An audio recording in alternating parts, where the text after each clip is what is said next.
La guerre est un thème central dans Kingdom, et chaque personnage majeur développe une vision unique de ce qu'elle représente.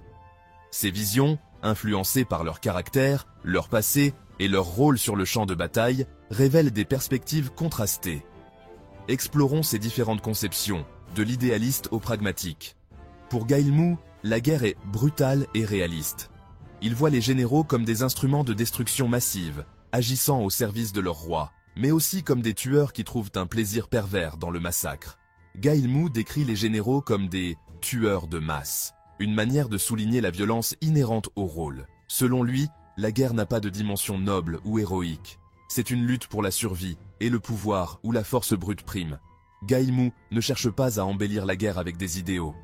Sa témérité et son absence de remords sur le champ de bataille reflètent cette conception froide et cynique de la guerre. Il agit sans illusion sur la nature de ce qu'il accomplit. Uki et Renpa, deux des plus grands généraux de leur époque, incarnent une vision idéaliste de la guerre. Contrairement à Guillemot, ils voient donc la guerre comme un moyen d'unir les peuples et d'abolir les frontières. Pour eux, la guerre est un outil pour atteindre une paix durable.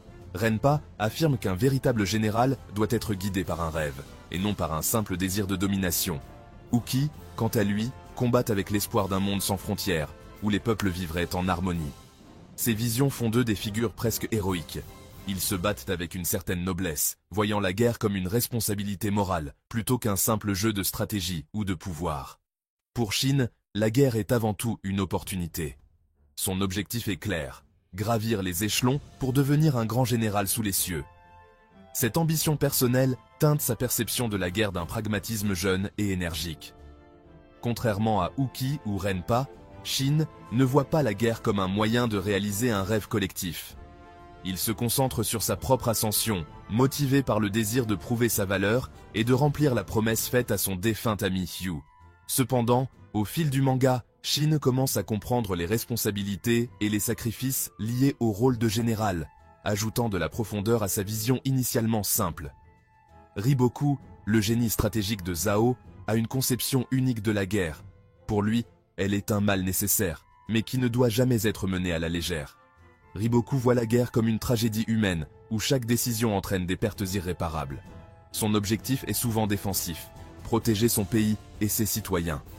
Contrairement à Shin ou Guillemot, il ne cherche pas la gloire, mais agit par devoir envers son roi et son peuple.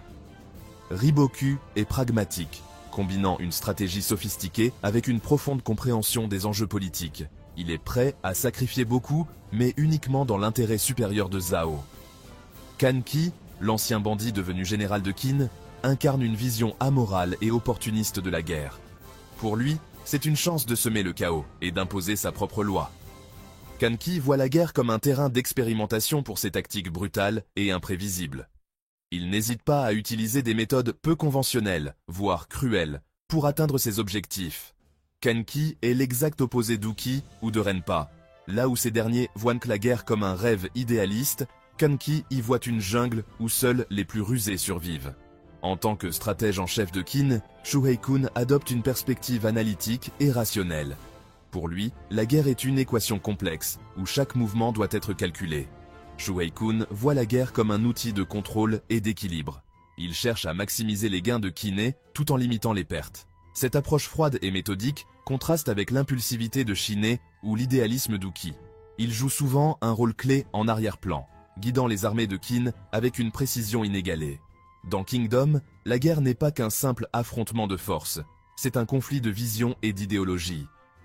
Guillemot incarne le réalisme brutal, Uki et Renpa représentent l'idéalisme héroïque, Shin poursuit une ambition personnelle, tandis que Riboku et Kanki ajoutent des dimensions tragiques et amorales. Ces visions enrichissent le récit, montrant que la guerre, bien qu'unifiée par sa violence, est perçue différemment par chaque protagoniste.